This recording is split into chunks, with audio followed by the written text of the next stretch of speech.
There is a moment that changes everything.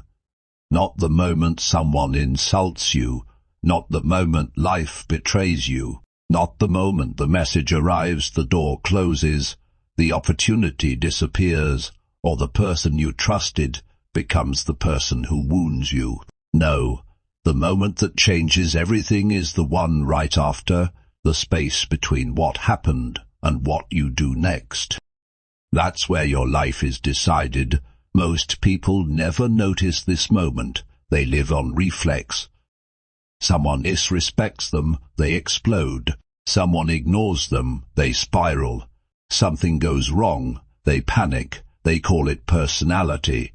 They call it passion. They call it being real. The Stoics would call it something else, slavery. Because if your mind belongs to every insult, every inconvenience, every bad mood, every delay, every disappointment, then your mind doesn't belong to you. And if your mind doesn't belong to you, your life never will. So here's the real question. When pressure rises, when emotions hit, when anger burns, when fear tightens its grip, when someone knows exactly how to provoke you, do you react or do you respond? One is impulse, the other is power. One is automatic, the other is chosen. One makes you predictable, the other makes you dangerous in the best possible way, calm, centered, unshakable. In this video, we'll break down 7 Stoic lessons for emotional control, not as abstract philosophy, but as tools for real life. For the argument, the betrayal, the anxiety, the humiliation, for the days when everything in you wants to break, lash out, or give up. And if you stay until the end, you may realize something most people spend their whole lives missing. Emotional control isn't about becoming cold. It's about becoming free. Take a breath, slow your mind. Let's begin. Lesson 1. Win the first second. The Stoics understood something modern people keep forgetting. You don't lose your life all at once. You lose it in moments. A sentence, a glance, a comment, a delay, a tone, a memory, a notification, and then your nervous system takes over.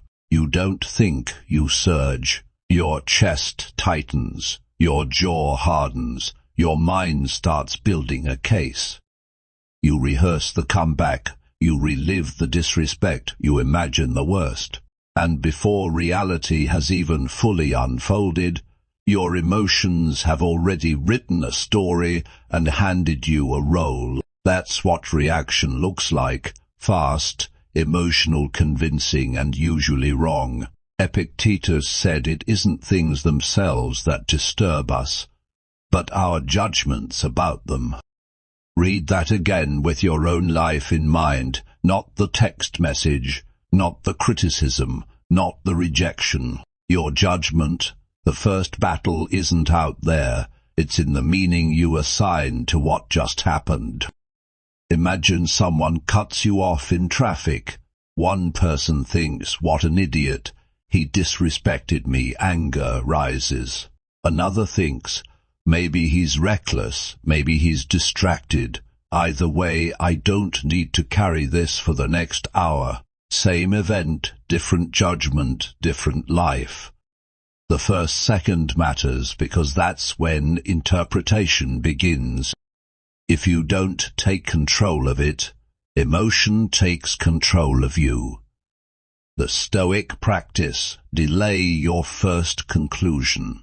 Not every silence is rejection. Not every criticism is an attack. Not every obstacle is a disaster. Sometimes the strongest thing you can do is say, internally, wait. That single word can save relationships, careers, years.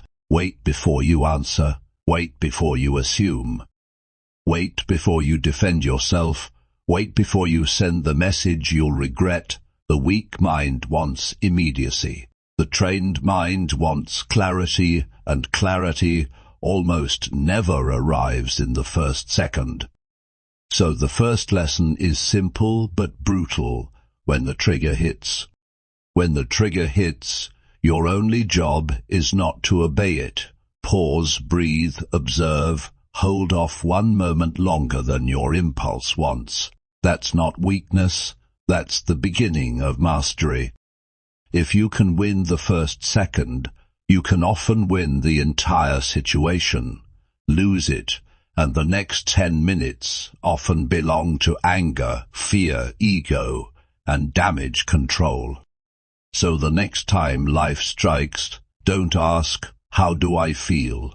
Ask, what story am I telling myself right now? The mind that can interrupt its own story can rewrite its destiny. Lesson 2. Separate what happened from what you added. Here's a hard truth. Most suffering isn't caused by the event. It's caused by the commentary. Life happens, then your mind narrates, and the narration is often more violent than reality itself. Someone doesn't call you back. That's the event, then comes the addition. They don't respect me. I always get abandoned. I knew this would happen. Nobody values me. Now you're not dealing with one missed call, you're dealing with a collapse created by interpretation. Marcus Aurelius wrote to himself constantly about this, not because he was weak, but because he knew how quickly the mind dramatizes, how imagination turns discomfort into catastrophe. This is why so many people live in emotional exhaustion, not because their lives are impossible, but because their minds are constantly exaggerating, attaching, escalating. A setback becomes a verdict. A mistake becomes an identity. An awkward moment becomes a personal crisis. Events are often neutral until your ego arrives and makes them personal. That doesn't mean pain isn't real. It means pain becomes far heavier when you decorate it with meaning it doesn't deserve. Losing a job hurts, one person says. This is the end. I've been humiliated. I'm finished. Another says, this is painful, but pain isn't prophecy. I'll respond with dignity and strategy. Same event, different edition, different emotional future. The Stoics weren't teaching denial. They were teaching precision.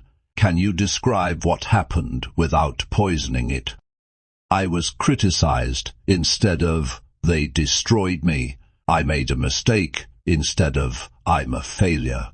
This is difficult. Instead of, this is unbearable. Words instruct your nervous system. They tell your body whether to prepare for learning or for war. So for the next 24 hours, when something upsets you, strip it down to the facts. Not the drama, not the fear, not the movie in your head, just the facts. That question alone can cut emotional chaos in half. Once you stop adding poison to pain, something surprising happens. You suffer less, think better, recover faster, because now you're responding to reality, not to the fiction created by an untrained mind. Lesson 3. Stop trying to control other people's minds. This is where so much emotional chaos begins. You want them to understand you, apologize. Text back, appreciate what you did. Act right, think right, love right, respond right. And when they don't, you suffer not because you were destroyed, but because reality refused to obey your preference. The Stoics were ruthless about this distinction. There are things within your control and things outside it. Your choices, judgments, effort, character yours. Their opinions, mood, honesty, loyalty, timing, validation not yours. Most people live as emotional beggars trying to manage the uncontrollable monitoring tone, analyzing delays, chasing reassurance, obsessing over being understood by people with no intention of understanding them. Then they call the resulting exhaustion love, ambition, or sensitivity. Often it's just attachment to what was never theirs to command. There is real peace in realizing you don't need to control another person's mind to keep your own. When you accept that people will misunderstand you, disappoint you, reject you, underestimate you, betray you, you stop negotiating with reality. You stop asking life to be emotionally convenient. A Stoic mind says, I will do what's right. I will speak with honesty. I will act with dignity. And then I will release what isn't mine. That's power, not the power to dominate others, but the power to remain whole when others are unstable. So much reaction comes from the hidden thought. They shouldn't be acting like this. Maybe, but they are. Now what? Not, how do I force them to change, but what's the wisest response available to me? Maturity begins where control ends. Sometimes emotional control means accepting that the apology won't come, the explanation won't come, the closure won't come, and still, you must govern yourself. Stoicism doesn't promise a world that behaves. It prepares a mind that can endure. You're not responsible for controlling every outcome. You're responsible for the quality of your response. Understand that, and you stop reacting like a hostage and start living like a leader. 4. Calm the imagination before it becomes fear. Most people react to prediction, not reality. Seneca said we suffer more in imagination than in reality. Preparation asks, what can I do? Anxiety asks, what if everything goes wrong? Or, bring your mind back to the present, reduce the future to just the next wise step, and question fear before obeying it. 5. Never hand your dignity to an insult. When someone behaves badly, they reveal their character, not yours. Reactive people let a rude person make them rude, a liar make them desperate. But you can set a boundary without becoming bitter, and refuse disrespect without surrendering dignity. Not every insult deserves a reaction. Some deserve silence. Some deserve distance. 6. Use pain as practice. Instead of asking, how do I make this stop? Ask, what is this teaching me? Pain, betrayal, and rejection reveal character rather than ruin it. The Stoic doesn't deny pain, they convert it into patience, humility, and perspective. 7. Rehearse calm before you need it. No one builds strength during the earthquake, it's built beforehand. The mind defaults to what it rehearses. Rehearse outrage, and you'll be easily outraged. Rehearse steadiness, and you'll meet life's tests already trained. Reflect each morning on what might test you, and each evening on how you responded. Emotional control compounds one calm response, protects one relationship, which reshapes a season, which reshapes your identity. The bigger picture, this isn't just emotional control, it's self-possession. The reactive person is easy to manipulate. The person who responds instead of reacts is hard to shake. Stoicism isn't about feeling nothing. It's about feeling deeply without obeying blindly. Win the first second. Separate facts from fiction. Stop trying to control what isn't yours. Calm the imagination. Protect your dignity.